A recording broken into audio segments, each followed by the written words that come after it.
Right now in Good Morning America First Look, people across the country coming together to mourn the loss of political activist Charlie Kirk. What we're now learning about his suspected killer and what authorities are revealing about the suspect's roommate.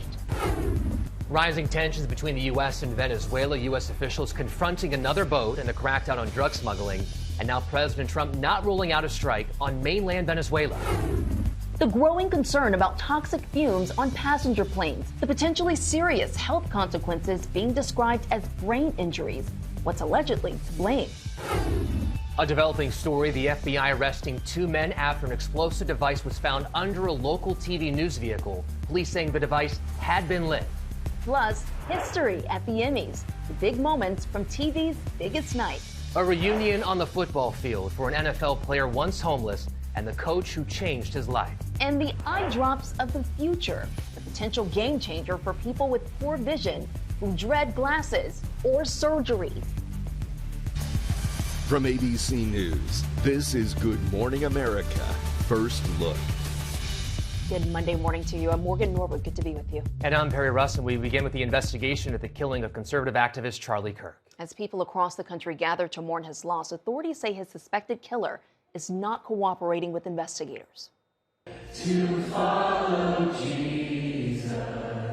Hundreds gathered at the Kennedy Center in the nation's capital last night to remember Charlie Kirk. I speak on behalf of the president when I say President Trump loved you, Charlie, so much. Paying tribute to the husband and father of 2 for his organizing prowess and its advocacy on free speech. Charlie lived by the principle that no matter how horrible another person's speech may be, their ideas must be defeated by better ideas, not by resorting to violence. More details are emerging about Kirk's suspected killer, 22-year-old Tyler Robinson. Video obtained by TMZ appears to show him the morning of the shooting, walking to Utah Valley University, dressed in lighter clothes than those police say the shooter wore that day. Utah's governor says Robinson is refusing to cooperate with investigators. He has not confessed to authorities. He is not cooperating. But all the people around him are cooperating. Sources say Robinson surrendered after his father recognized him in these surveillance images and urged him to come forward. Utah's governor says Robinson's family told investigators that he was deeply indoctrinated with leftist ideology. Authorities say when they recovered the shooter's shell casings, they contained messages. One read, "Hey fascists, catch." Another referenced an Italian anti-fascist folk song. And another unfired casing contained the message, "If you read this, you are gay. LMAO."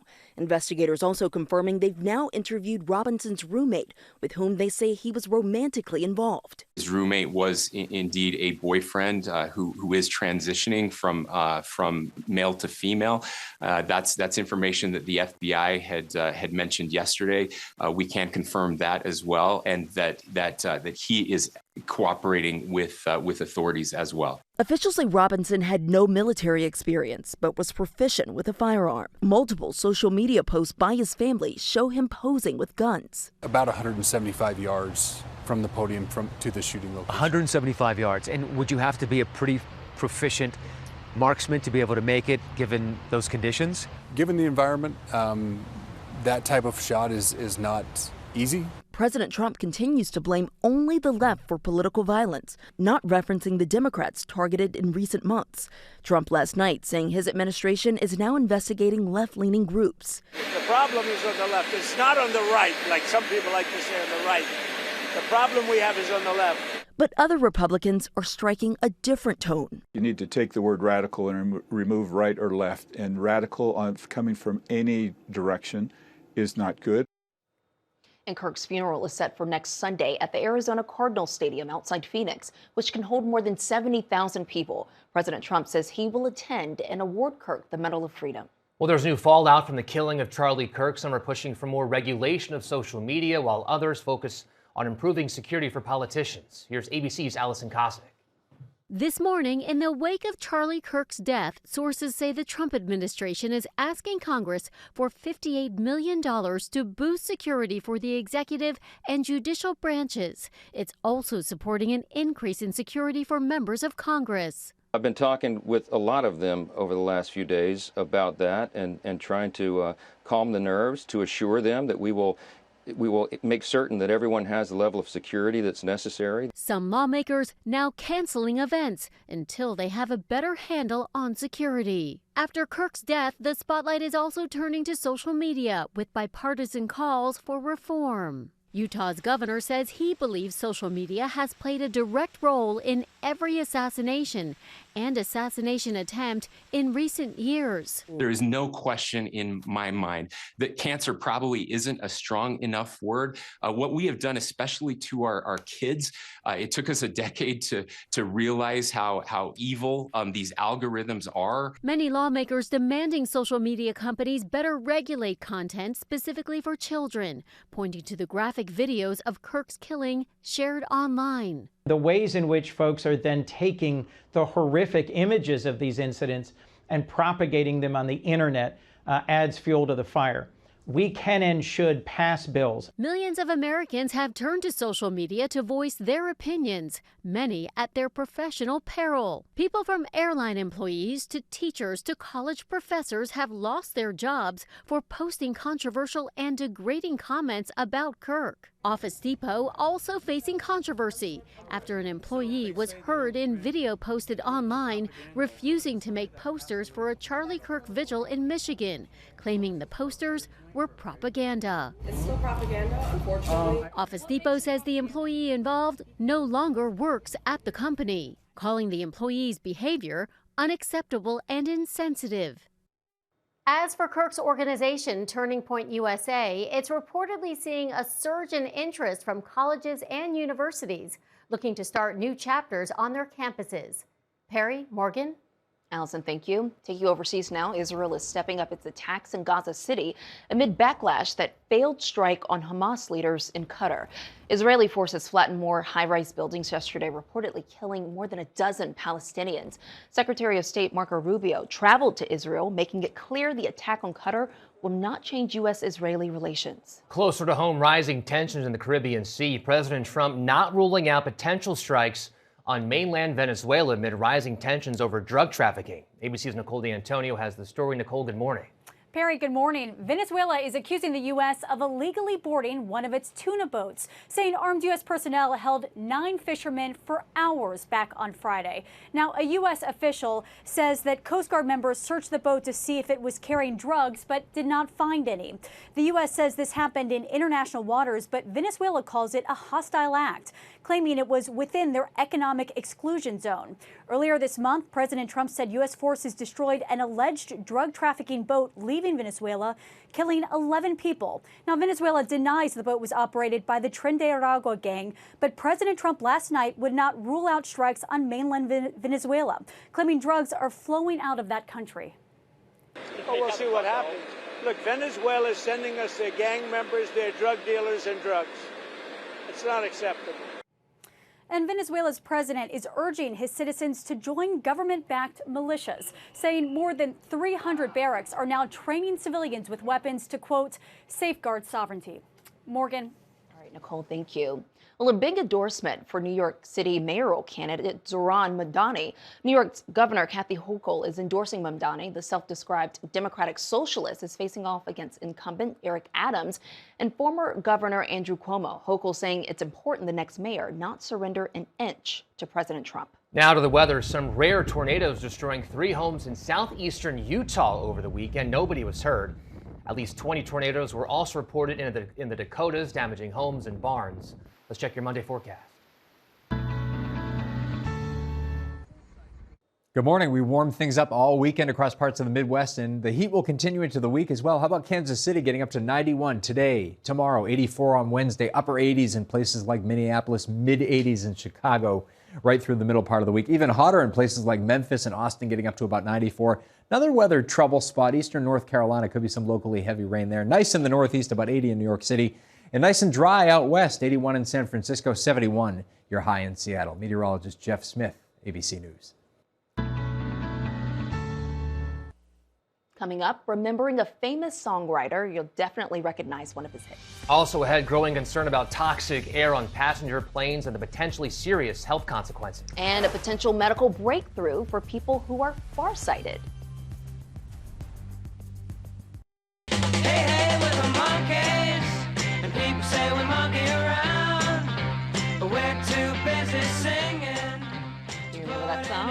back now with a theme from the 60s TV show The Monkees. It was among the songs written by Bobby Hart, who collaborated with the Monkees on many of their greatest hits.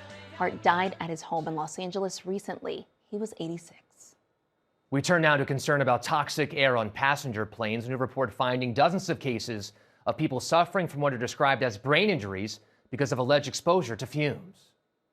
This morning, an investigation from the Wall Street Journal is raising concern about the number of flights with toxic fumes on board and the potential health consequences. Our union has been concerned about this for decades, and we've been concerned about it because of the very real life consequences that crew members have faced because of contaminated bleed air. On most planes, air is pulled in from the outside through engines using a system known as bleed air. If any seals are worn or degraded, oils from lubricated bearings enter the air and vaporize in the heat, releasing unknown quantities of toxic compounds. According to the Wall Street Journal, over the last 20 years, a neurologist has treated about a dozen pilots and more than 100 flight attendants for what's being described as brain injuries after alleged exposure to fumes on planes. The incident spiking in 2017, reportedly driven in part by leaks on the Airbus A320.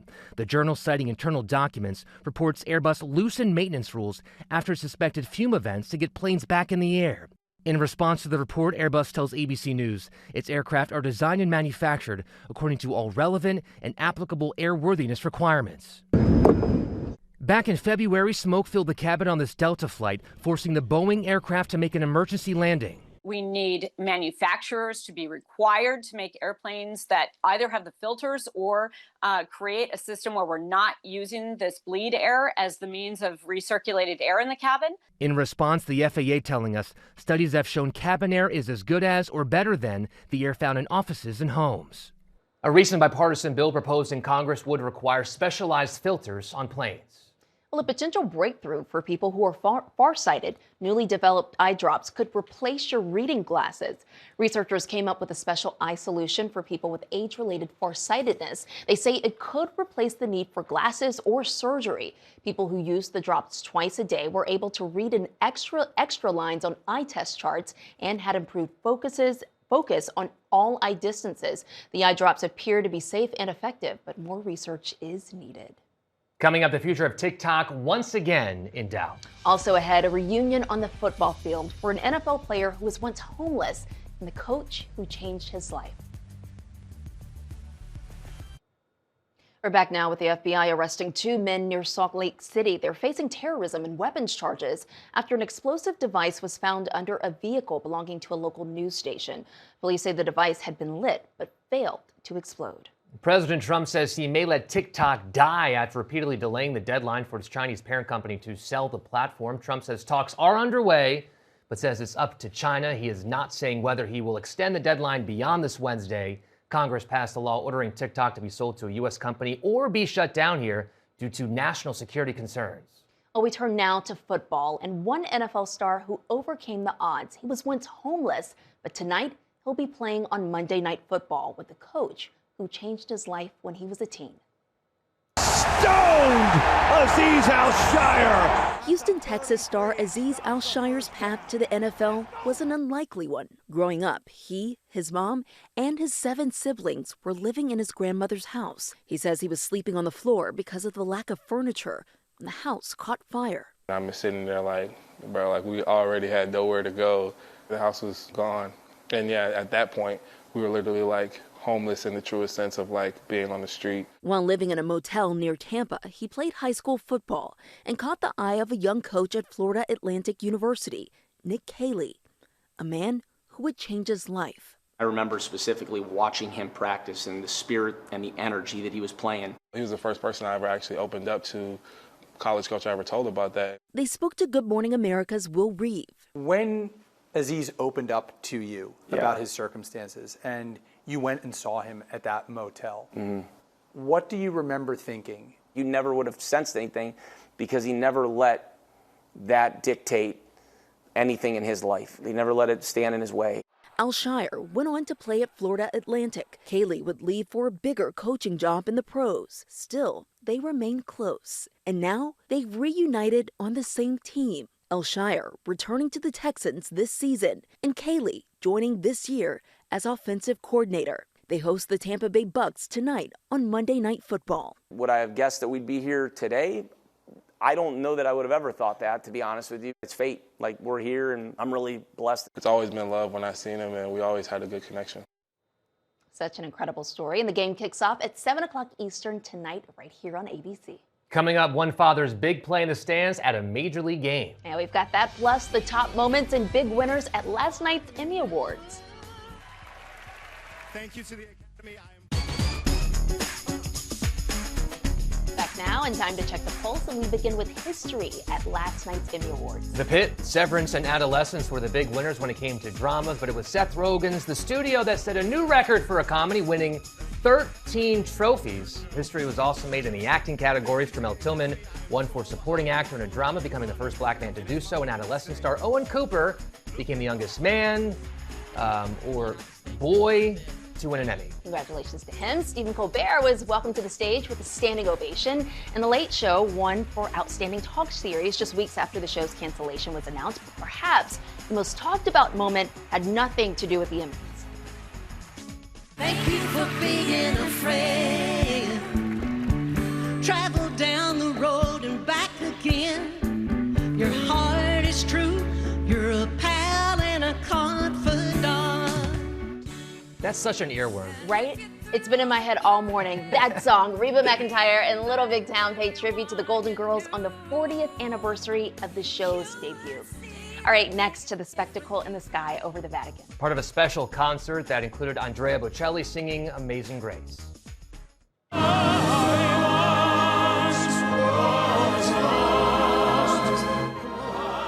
man could be singing the ABCs and I'm locked in.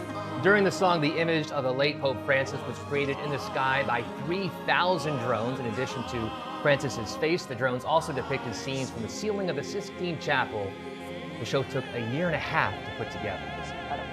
All right, next, a new record set in the NFL. Yeah, the Indianapolis Colts have become the first NFL team to score on their first 10 possessions of the season. 3 yesterday against the Broncos, plus all 7 possessions last week against the Dolphins. Still, yesterday's game was a nail-biter. The Colts needed 2 attempts at a last-second field goal to win, thanks to a Broncos penalty.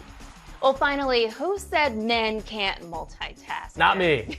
Check out this Mets fan. It's a dad making a barehanded catch on a foul ball, all while holding on to his baby girl. Look, he like turns his body ever so slightly, angles it away to protect his daughter. Love that. Leave it to dad. Dads have that instinct, kind of like moms, right? And the Mets won.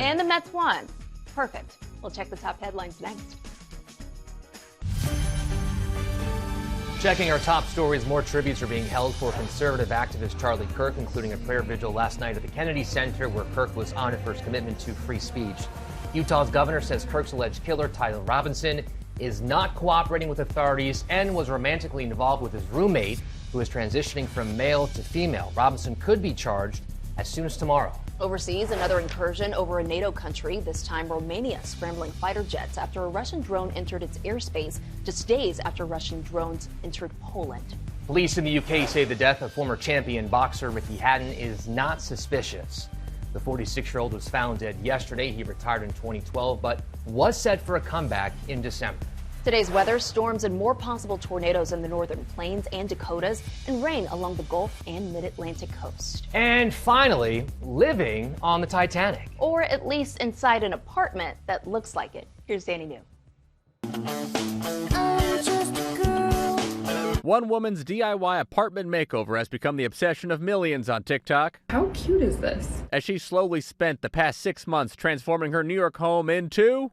Welcome aboard the Titanic. You heard that right, the Titanic. I'm the king of the world! Sarah Bowl here has had a passion for the ship since she first saw the movie in theaters at 11 years old. I was just obsessed with all of it, with the fashion, with the tragedy of it all. Where'd you find this rotary phone? Amazon. For a party in late March, she started decorating her home like the famed vessel of 1912. Hi, Vito. With help from her dog, Vito. And with so much encouragement from her growing TikTok following, Sarah felt she just had to keep going. One commenter writing, "If you charged admission, I would pay." Titanic is kind of supposed to be like on a stage there, and that's before the tragedy happens. Now her second bedroom depicts the shipwreck. Icicles, everything's frozen. while her guest bathroom emulates the ocean floor. That its supremacy would never be challenged. In fact, her living room is a copy of one of the dining rooms, which, personally, was hard to pass up. Oh, Jack. Oh, Rose. However, now Sarah says it's time for this all to come down. Has it been like a full-time job for you? Yeah, kind of. But thanks to the demand of her followers, Sarah is not done yet. Next, she says she will be turning her home into the Wizard of Oz, only a little begrudgingly. I like doing this for sure, but none of this was a plan. Well, who better to honor Dorothy and Toto than Sarah and Vito? For the record, guys, I did ask Sarah how much money she spent and everything, and she said she really doesn't know. I said, more than 1,000? She said, yes. I said, more than 10,000, and she went, what do you think? Definitely more than 10, but all I'm going to say is good for her. Yes. That's a lot of money. That's a lot of money and a lot for her landlord to fix. That's your first look. Have a great Monday.